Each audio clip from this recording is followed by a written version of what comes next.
November 6th, 1996.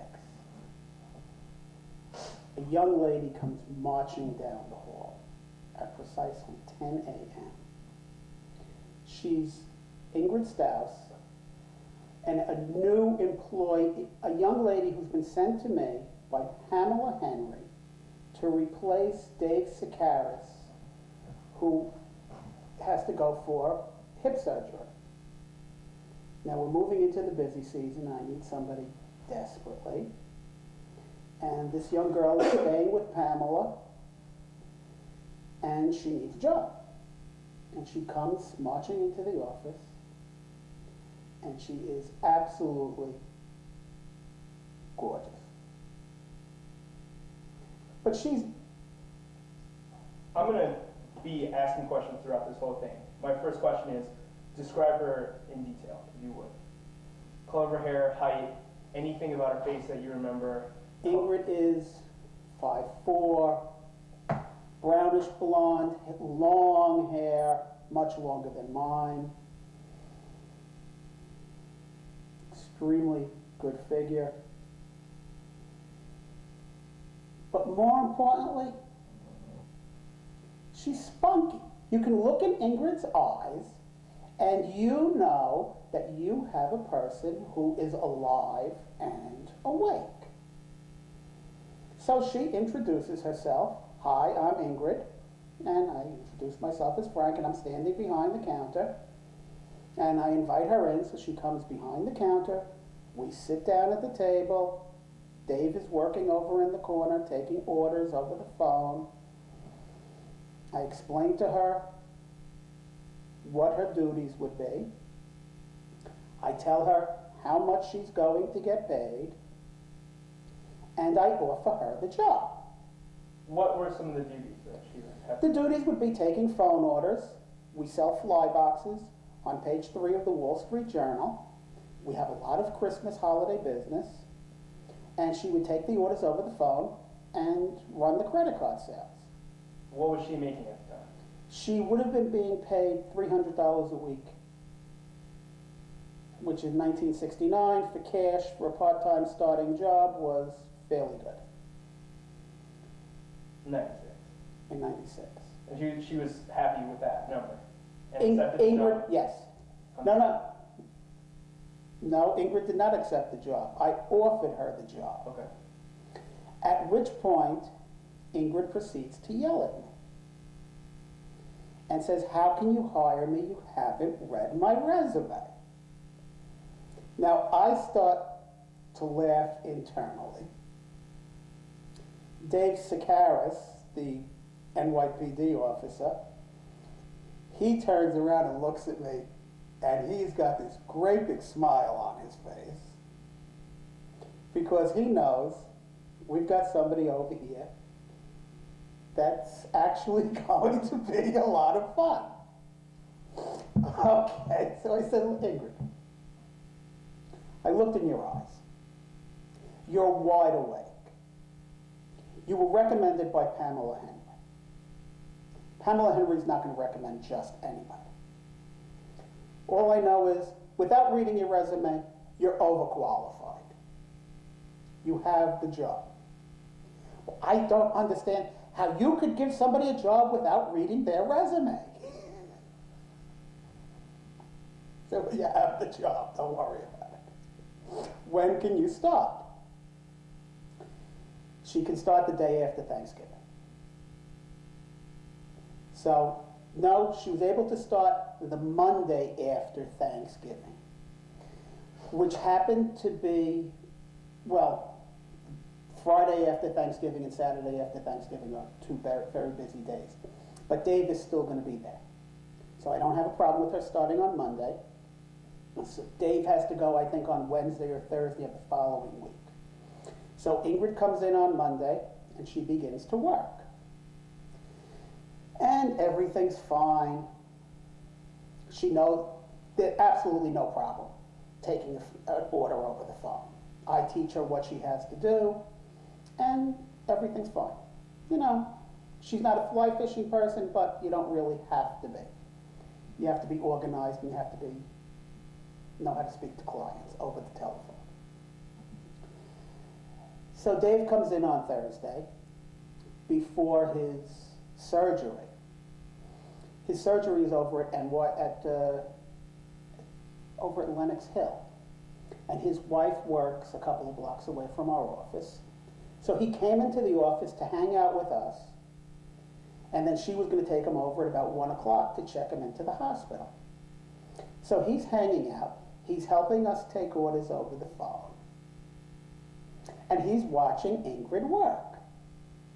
So it's time for Dave to leave to go to the hospital. And I walk out the door with Dave, and I walk him to the elevator. And I said, let me know when you want to come back. We're here. And Dave says, look, I'm going to be tied up for 2 or 3 months. This is not an easy operation, and there's a long convalescence that I have to go through. And then he looks at me, and he looks in the door, and he sees Ingrid, and he looks at me, and he says, Frank, you have everything you need. And he walks into the elevator, and I walk back into the office. Okay. So now we're selling fly boxes. The phones are ringing off the hook. It is busy. It is probably one of the busiest businesses in New York City. I've got people screaming at me, don't you have anything more expensive? People are coming in from all over the world because they're seeing the ads. Okay, and the ads would run every Tuesday in the Wall Street Journal on page 3. Fine, and we're having a great time. And the orders are piling up. And we have so many orders that we cannot run the credit cards. We're just sitting there taking orders all day long. So in the evening, my partner Richard would come up and he would sit with the order sheets, and he would sit at the terminal and he would manually punch in the credit card numbers so that we could get the credit cards credited to our account so that we would know whether to fill the orders or not. And Richard would just sit there for hours at a time with a great big smile on his face because all he was doing was running credit card numbers. This never happens in the jewelry industry. You make one sale, you make another sale, but you don't make 80, 90 sales a day. This is unheard of. So we're all having a great time. Okay, we're having a great time, and I'm having a great time with Ingrid. Okay, but we're working very hard. She's learning. We're learning how to do things a little bit differently than we normally would. We're expanding the product. Then it comes to Friday, December 13th. All these boxes have to come in from England. We're selling product that we don't even own. It doesn't exist. It's on order from England, and we're having it shipped in, but we haven't even paid for it. We've got all this money mounting up in the bank account. And it's really pretty funny that people are paying us. And we haven't spent a dollar yet. Okay, so Friday the 13th is the last day we can get these boxes done. We need the entire weekend. We have to put all the labels on these boxes and give them out to the engravers so they can all be hand engraved. Well, Friday the 13th was a series of errors. The UPS man shows up with the boxes, and we don't have the certificate, but he needs a certified check. The people who told us that they were shipping us the boxes didn't tell us we needed a certified check. So now I run out to get the certified check because the money's in the bank, and when I come back, we can't find the UPS man. So now we have the money, and he has the boxes, and they're in the truck right in front of our building. We just can't get them out of the truck. Finally, at about 3 o'clock in the afternoon, he comes back with the box. He gives us the certified check. In 4 hours, Ingrid and I broke our chops. We were actually competing with each other. We were actually panting, working so hard to get all these names on all of these boxes so that we could give them to the engravers to take home with them for the weekend to do with their houses, so that we would have them back on Monday so we could start shipping for Christmas. But we got it done, and we worked really hard, and we worked together. We worked perfectly. Okay, so now we're doing more orders, and we get everything out. We have so many orders coming through this company. And we're only in a little 500 square foot office on 47th Street, which I have plenty of pictures of. And we've got people walking in and saying, oh my God, when I look at you in the Wall Street Journal, you have a presence that's unbelievable. But you're just a little place on, and they start to laugh, because you've got a lot of big businessmen who are thinking they're buying from this big company, and meanwhile it's this little guildy type of artisans up in a 5th floor loft at 45 West 47th Street. And at the time you only had one engraver? We had one engraver named Ed Holonia, and then I had 2 other engravers that we used to give work to, but they weren't as good as Ed. Ed really started the operation. Ed was the guy who did the first boxes for me about a year earlier. Now that weekend of the 13th, when you said that you guys were panting and working so hard to put names on boxes, were the boxes varied in style, things like that, that it required like matching the person's order with the boxes, or were there No, what it actually required, but we actually worked out a system. We learned how, we came up with a system of how to cheat. When we were giving the engravers the boxes, and if I gave them a box for you and it said Joseph P. Lugo, and I don't know if that's the middle name or not. No. Okay, fine. Anyway, if I gave it to them on a list, what we were finding was sometimes they'd mix up the initial from your name with the initial from either above or below. They weren't getting the names correct. So what I came up with was a font in the computer that I could print out to the right size. We would back it with a piece of carbon paper.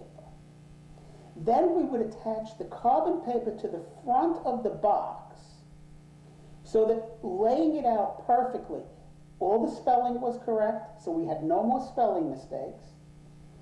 All the names were correct, and they were on the correct size box, and everything was spaced and looked uniform. Now, all the engraver had to do was take a pencil, go over the name, pull the paper off, and the carbon paper had transferred the person's name to the aluminum.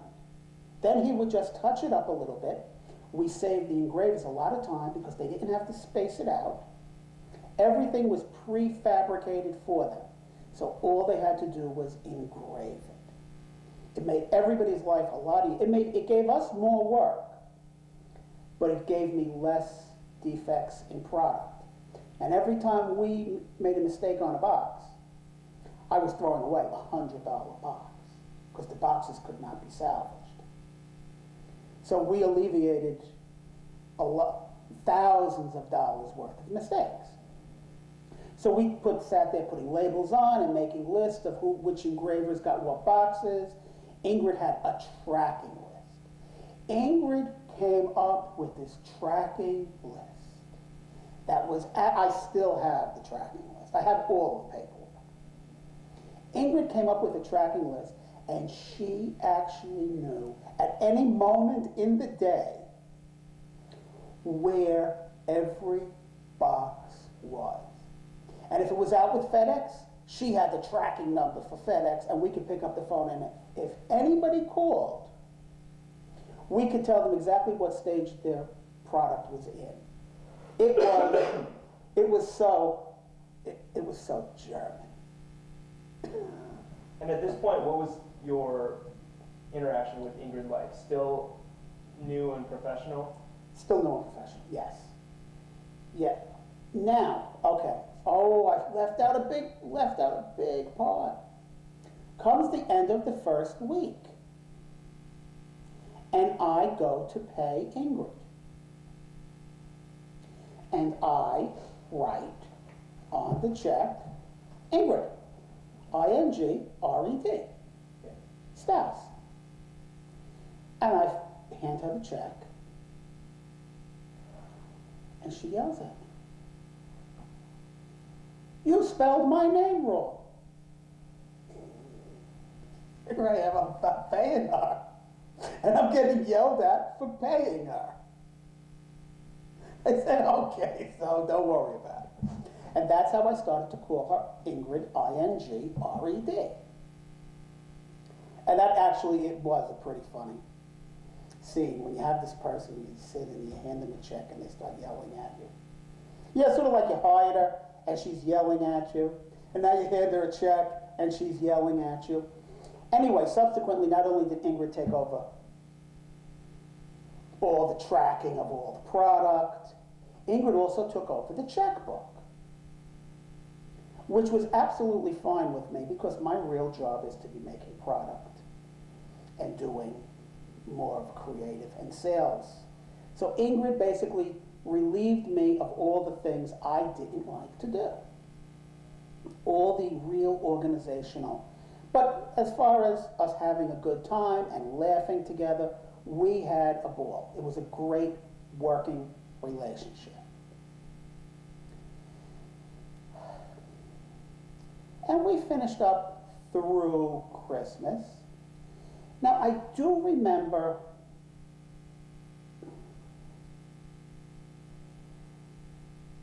starting to think about Ingrid.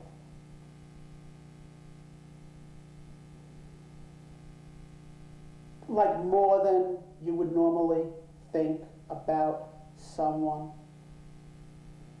And I'd say to myself, why am I thinking about this person?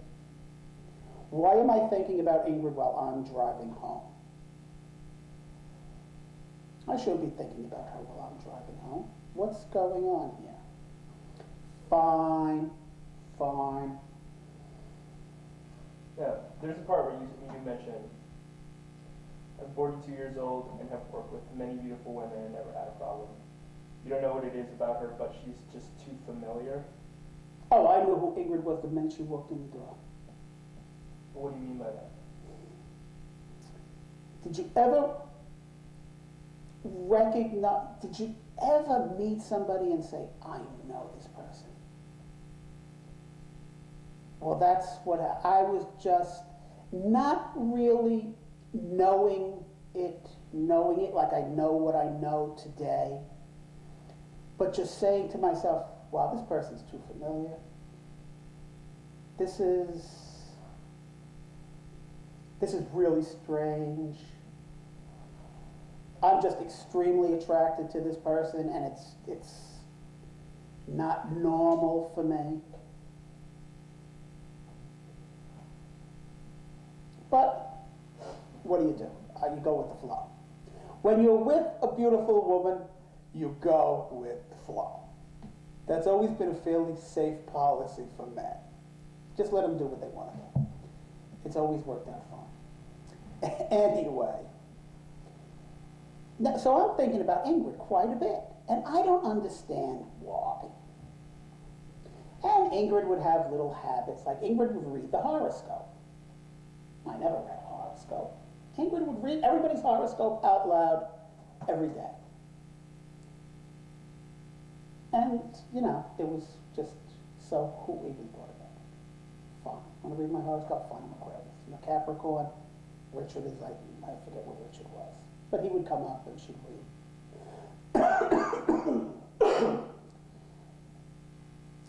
Now, I get a phone call. No, it was after Christmas. So comes Christmas time. What do you remember what you did on Christmas with your family while she was off? No, let me get to Christmas time. I handed Ingrid an envelope with $200 in cash, and I said something about she's the best. And Ingrid didn't open the envelope. Ingrid left. And I really, really, really wanted to kiss Ingrid. I was dying to kiss Ingrid for Christmas. Okay? And just as I was handing her the envelope, somebody walked in the store. So I couldn't kiss Ingrid in front of this person. So we just gave each other a little hug, and she left, and that was it. Well, comes after Christmas, I get a call from Pamela Henry, who we also made probably one of the most beautiful boxes we ever made for Pamela. Okay, we sent it over as a Christmas gift. And Ingrid was living there. I get a call from Pamela. Oh my God, Ingrid is like, Ingrid walks around all day telling people how much she loves her boss. And I'm sort of laughing because, I mean, here she doesn't say boo to me. We get along great. But, 42, 20, she's not saying a whole lot to me, okay? But she is walking harassment. And a lot of my friends and a lot of people who came into the office would laugh at what she would do in front of me to me. Just like happened to reach up into the cabinet in front of the one where I was sitting. So, it was pretty fun. But what are you going to do? You got a young girl in the office. They're nuts. I'm having a good time. Just talk briefly about Pamela. What was her relationship with Ingrid? Pamela was Ingrid's mother's friend. Pamela is a family friend. Ingrid's parents live up at Candlewood Lake. And Ingrid couldn't live with her parents. And she had taken off, Ingrid had gone a year to George Washington University and dropped out. So her parents, being strict Germans, were flipping out. So Ingrid moved into New York City, into Pamela's apartment. Oh, okay. Okay? Now, but Ingrid didn't love, because now Ingrid's living with Pamela and she's having a hard time. How did you come across Pamela and offer her the job first? No, Pamela I know from a fly fishing organization that we both belong to. Pamela was a member of Theodore Gordon Fly Fishermen, which is the oldest. She fishes? Yes. Theodore Gordon Fly Fishers is the oldest fly fishing or club in the country. So we both belong to that, and that's how I met Pamela. And Pamela worked out of her house. I didn't really know what Pamela did, but I know Pamela had a lot of free time. And that's how I offered Pamela the job. But Pamela had gotten busy. I later found out, Pamela was a headhunter. So she could work out of her house with an email and a computer and not have to maintain a proper office. So, and Pamela had this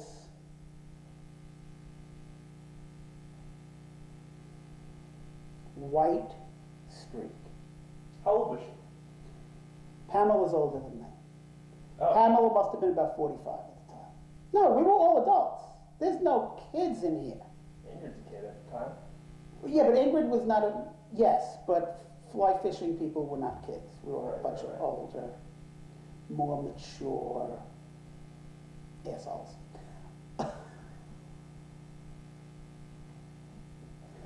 So, Pamela, now later on, you'll hear me describe Pamela as the good witch of the East Side.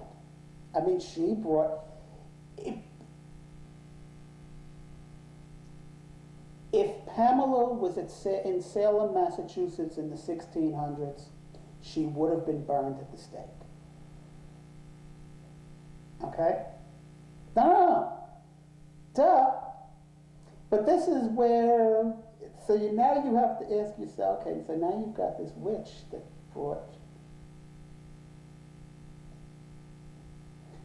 Ingrid, I-N-G-R-E-D,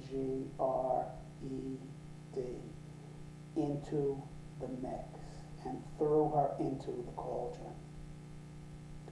And now the gods are just stirring this mix. Anyway, Ingrid goes away for Christmas. She comes back right after Christmas, comes back to work, and everything's fine.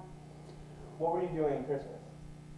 I was home with my family. I don't really remember, but how old? 1996, Gregory was 9. What could I have been doing when Gregory was 9? Playing with trains? Probably. No, normal Christmas. Actually, it was a great Christmas because business was so good. And then you don't get a lot of time off because we had to be back at work. So Christmas is, we have Christmas Eve at our house. So we would have about 40 or 50 people. And then you've got Christmas Day, and I don't remember what day Christmas was, but I know I had to be back at the office the next work day because we had so many orders.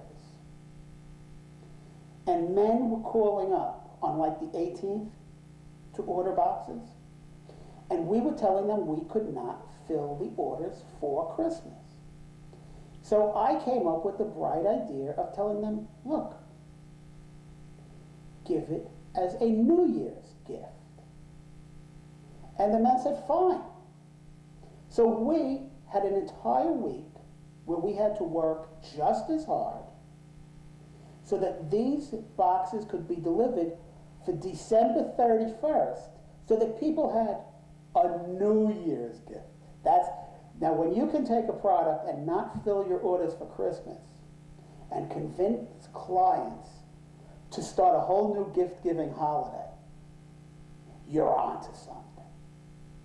And you're really doing a good job. And that's what we did. Okay, so now everything goes out. Fine, we're all done. So now we've got some time. We've got some breathing space. And I start to work again with the computers. And I start to design jewelry. Now I think I pulled in a friend of mine, Alex Zakaransky. He's a Russian mechanical engineer. And he came in and he started to work with me. And Ingrid's with me. And Ingrid's watching how I design jewelry on these really big, kick-ass CAD systems. And where are they located in the building? No, they're in my office. So they're not in the basement? No, we were on the 5th floor Right, of 45 West 47th Street.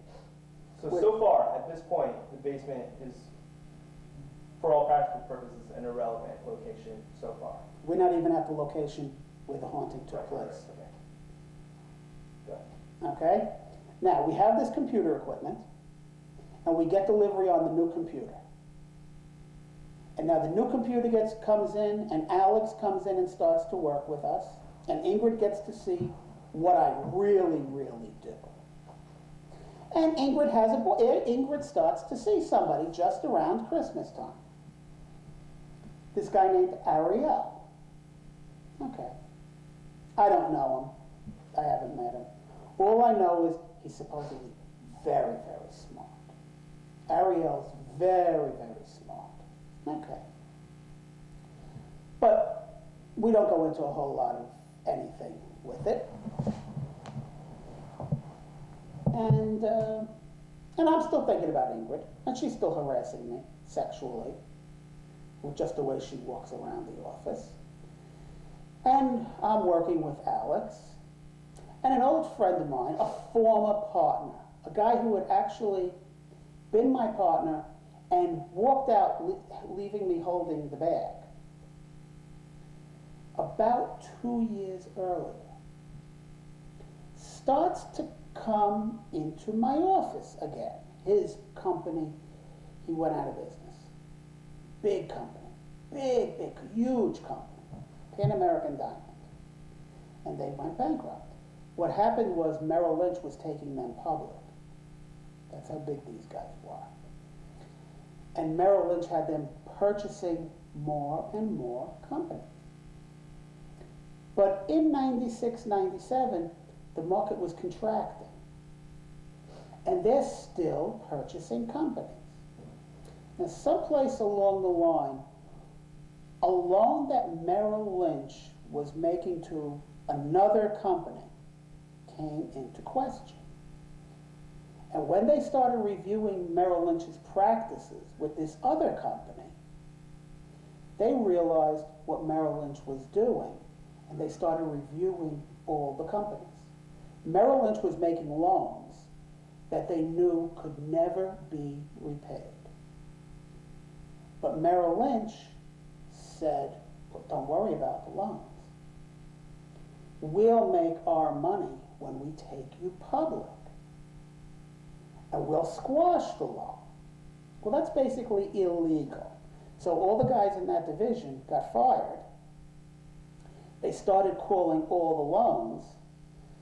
Ira Grauberg's company, Pan American Diamond, couldn't pay the loan, and they got foreclosed on.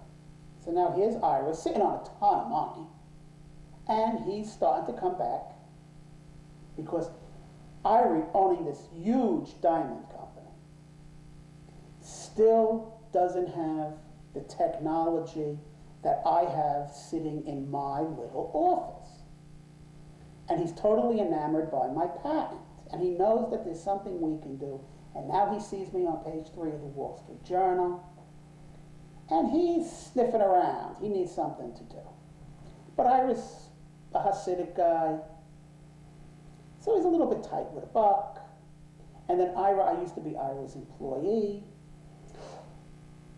And I would drive around the country, and Ira would look at me and say, Frank, I own the company. You're the salesman.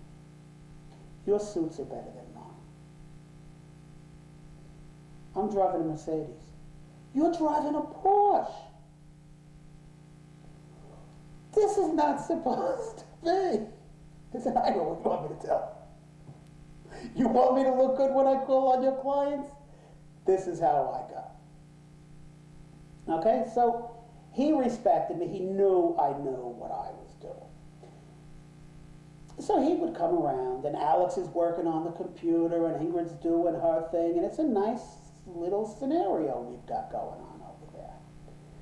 Not a lot of memorable work because it's slower. Okay, we're just designing jewelry. And all that jewelry is sitting on the computers are still available. So if you had to make a movie, the computers are there. Okay? The files are there. The files even have the dates. All the paperwork is in the storage boxes. Ingrid's tracking list. Everything is there. Where are the boxes? I have. They're all in a climate-controlled, Cat 5 rated security system. I've got it in a storage facility. So everything, all the furniture, the fishing equipment, anything you need to authentically make this movie, aside from the showcases and the furniture, which are easily replaced, are available. Fine. Okay, so now it's, I don't know why, I don't remember exactly why Alex had to leave. And I don't remember why Alex had to leave, but it was just Ingrid and I for a while, and Ira would come up, and he was still hemming and hawing about coming into the business, but we had a little problem. We had a leak in the roof. Now, I had stopped paying the rent, and I'm putting the money into escrow, into a bank account, But I'm not paying, I'm telling the landlord, I'm not paying, you fix the roof or I am not paying the rent. Because where it's leaking is right on top of one of my computers. And the computer's $80,000. And it's not that I can remove the computer. We had built in all the furniture. And we'd been there for about 2 years. And now it started, and they wouldn't call somebody that was qualified to fix it. They were trying to fix it on their own, and it just continued and continued and continued. And I think I was paying about $1,200 a month rent. So now it's February, and you know, it's leaking, and I think Alex left. And I know I had to go to, it was Valentine's Day. And Ingrid had moved in with her boyfriend. Ingrid had moved in with her boyfriend, Ariel. And I had met him, and he was an okay guy. I didn't like him. A little sleazy. And I found out, and Ingrid would tell me how smart he was, and how smart he was, and how smart he was. And one day Ingrid says, oh, Ariel went to Xavier. Now Xavier is a Jesuit military school on 16th Street. And it's purported to be one of the better schools in the United States. And I said to Ingrid, oh yeah, that's where I went. At which point, now Ingrid is like, oh, you went to Xavier too? I said, yeah, no big deal. And I left Xavier. And then I went with the Jews, which were even smarter than that narrow middle-class military school. But I got a degree and Ariel never did. I got my diploma, he never got his. But for some convoluted reason. Anyway, comes Valentine's Day, and I went over to Cartier. Now, I don't know if you're familiar with Cartier. You are. And I bought my wife a bottle of perfume. And here it is all wrapped up in the Cartier bag. And their presentation is like perfect. Actually, we stole our gift presentation from Cartier and Tiffany. When you came to my store, now our whole thing was, we're engraving your name on the fishing box.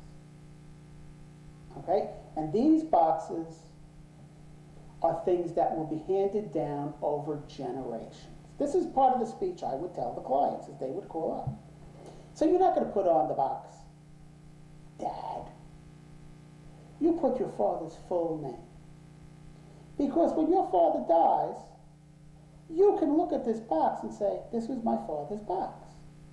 And you can hand it to your son and say, this was your grandfather's box. Okay, what is Dad? If he drops it in the woods, this 90% of the guys fly fishing are Dad. They'll keep the box. You put the name on. First of all, I make more money. I'm charging $4 a letter for engraving. And you're getting a product that now becomes timeless. The boxes are coming from England since 1840, and they're made and given by the King and Queen of England. They're made for and given by the King and Queen of England. They all have this HRH, Her Royal Highness seal on the box. Okay? So, where was I going with this? Valentine's Day. Okay. Now, when we gift wrapped our box, because my wife is very good at this whole visual thing and wrapping gifts, we had come up with, you know, if it's going to be a masculine product and we're putting your name on it, we're going to make, the basic philosophy was that everything we did, unlike Tiffany and Cartier, who slap their name on everything. We want low-key. We want completely understated. We engrave your name on the box. When you receive the gift, the boxes were wrapped in plain brown construction paper. And then around the construction paper was a green silk ribbon. The boxes went into a shopping bag that had no name on it. And the frou-frou tissue paper hanging out the top. My wife and Ingrid worked on that. They got it down. Dead nuts. It was so gay looking, it wasn't even fun.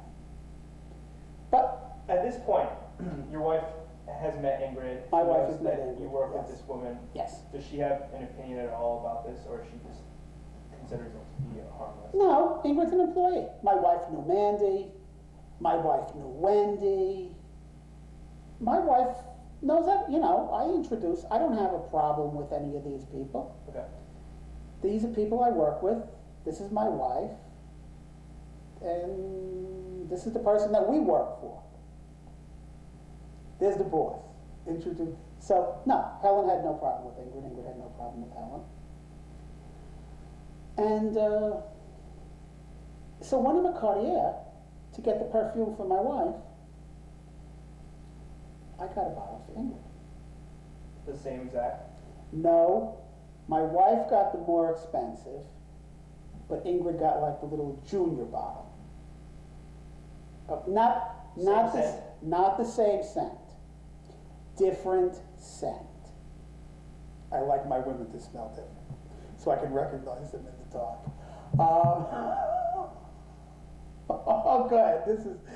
This is a blackmail tape. Important detail. No, it was more of a junior. It was a little bit young. It was a younger scent. Okay. But Ingrid's a younger girl. And my wife is in the fragrance business. And Cartier is one of the few perfumes I can buy my wife, because she can get everything at wholesale. So I can't exactly go out and Cartier makes a great gift. I mean, just the fact that you had the guts to walk in there and spend what they ask you to spend for a little bottle of perfume. Okay, and I gave Ingrid hers, and, well, I guess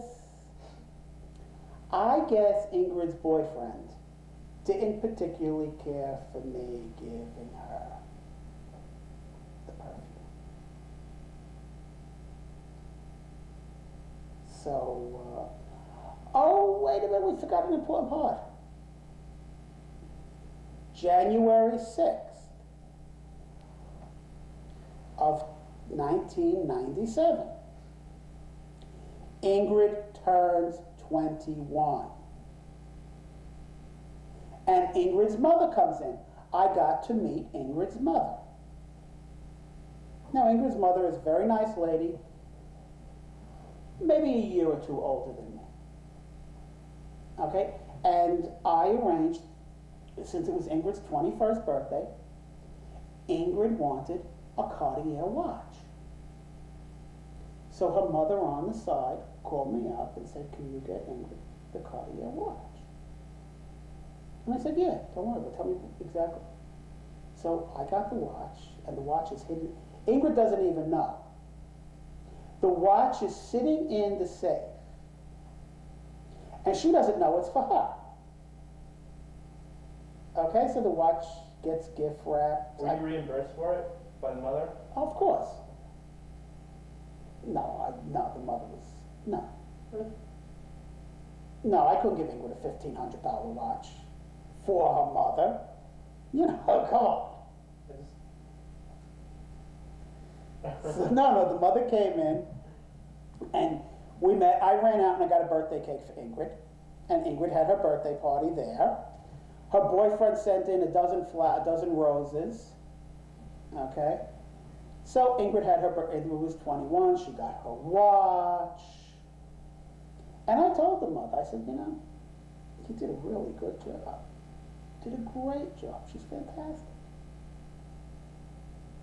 You know, and the mother's very proud, but I don't know all this stuff. I don't know Ingrid's walking around until a little bit later telling everybody she loves her boss. Anyway, so things go along. And can we take a break? Yeah. Go ahead, ask me what.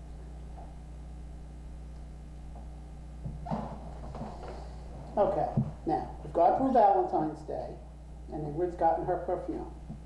What And was her reaction to that? Hers. You said her boyfriend. I think Ingrid's reaction was more of, you know, now that you look back at it, I did it because I really like this person. And I'm not doing it because I'm in love with this person. I'm doing it because I'm buying a gift for my wife, and I like this person as much as I like my wife. Okay? No, I'm having a ball. You know, I'm going home to a woman I love. And I'm working all day with somebody that I really love. You really can't get better than that. Okay? So Ingrid gets her perfume, and I think she was like really proud, but Ingrid played it pretty close to the vest. Okay? So, you know, everything was okay. Now Ingrid moves out and she's living with her boyfriend. And I've met him. Now, one more. Continue. Are people allowed to cough into my microphone? Anyway, Ingrid, one morning, Ingrid comes in. And she goes to sit down and she's quiet. And I go over. And she had started working. She turned on her computer and she was working.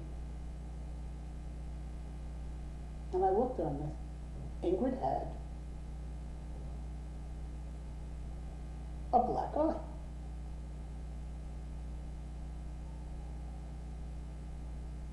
And I said, what happened?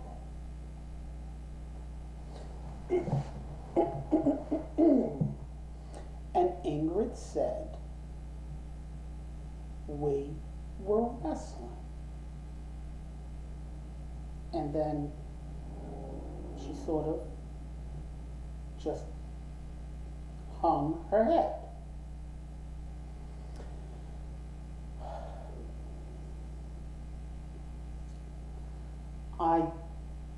I'm not thrilled with the situation. But I don't know what to do. Ingrid's a 21-year-old girl. She's living with someone of her choice. And was she wrestling? Did he hit her? I don't know. And it's very difficult, and you're talking 1969, 1996, when the police at that time are even reluctant to get in between in a domestic violence thing. Domestic violence 13, 14 years ago is not as exposed and easily stopped as it is today. It was more of they held it behind the door, closed doors. They let it go on like nobody knew anything was happening. And I don't know how to proceed with it. So I just gotta keep my mouth shut. I don't like it, and I feel terrible. But also, I look at Ingrid not as a girl. I look at Ingrid the way I look at my wife. She's another woman. I mean, this is no little girl. And in the office, Ingrid tells me what to do. And I have no problem with Ingrid telling me what to do because she's 99% of the time correct. Okay? So I figure if Ingrid's got a problem, she's going to take care of it. Okay, fine. So we let it pass. She hangs her head, and I never forgot it. I never forgot the black eye. Okay. Now we're still having the problem with the landlord. Now the landlord puts us on notice. We get a letter that we're going to get evicted if we don't pay the rent. Now I'm not going to go hire an attorney to start fighting over a roof leak. So I start to go out and look for a new space. Okay. And I'm out looking around, and there's not a whole lot to find. Okay? Business is pretty good. There's no real empty spaces. Probably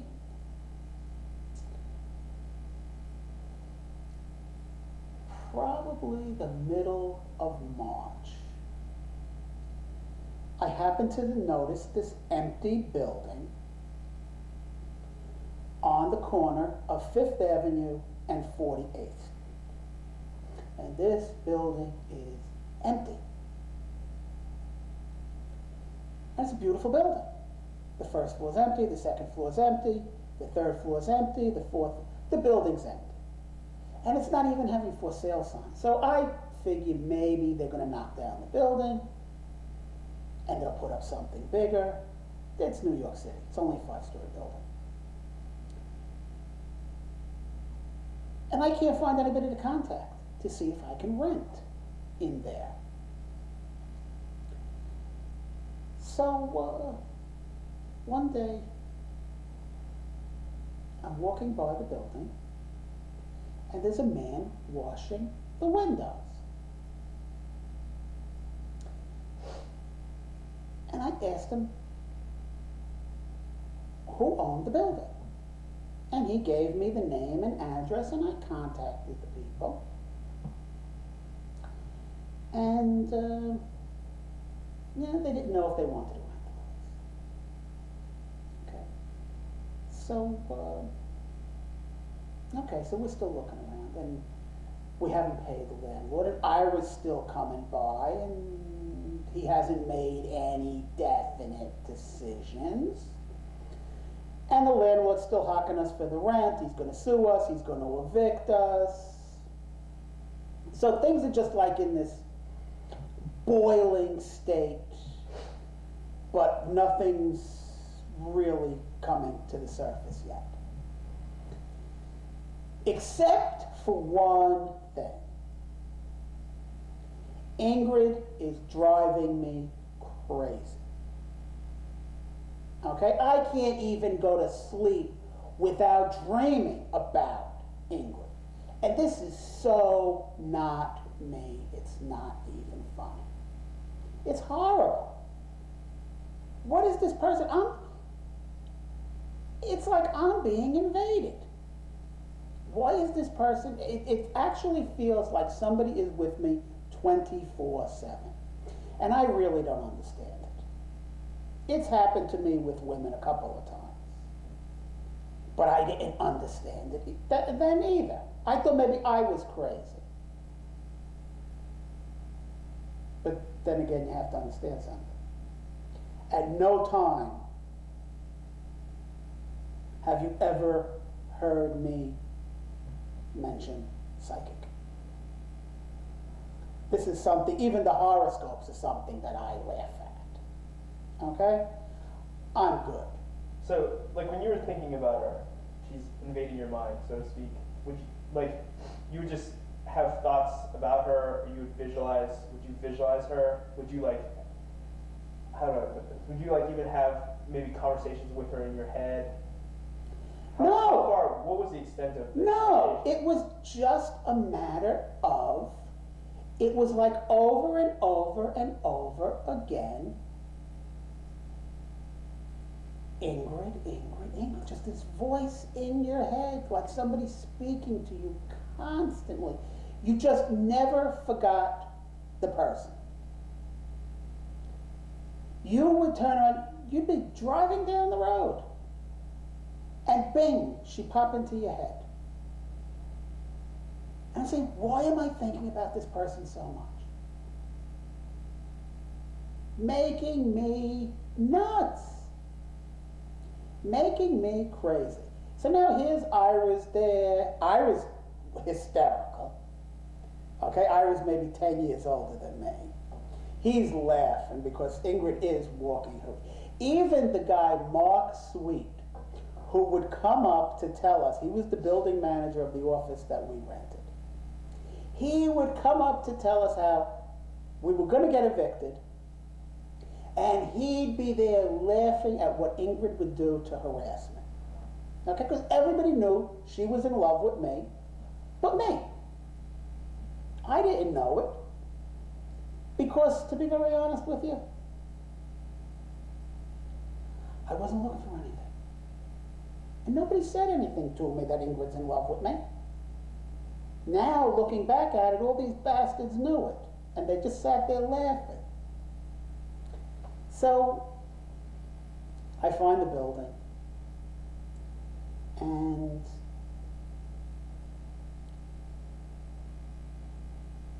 I don't remember exactly how it happened.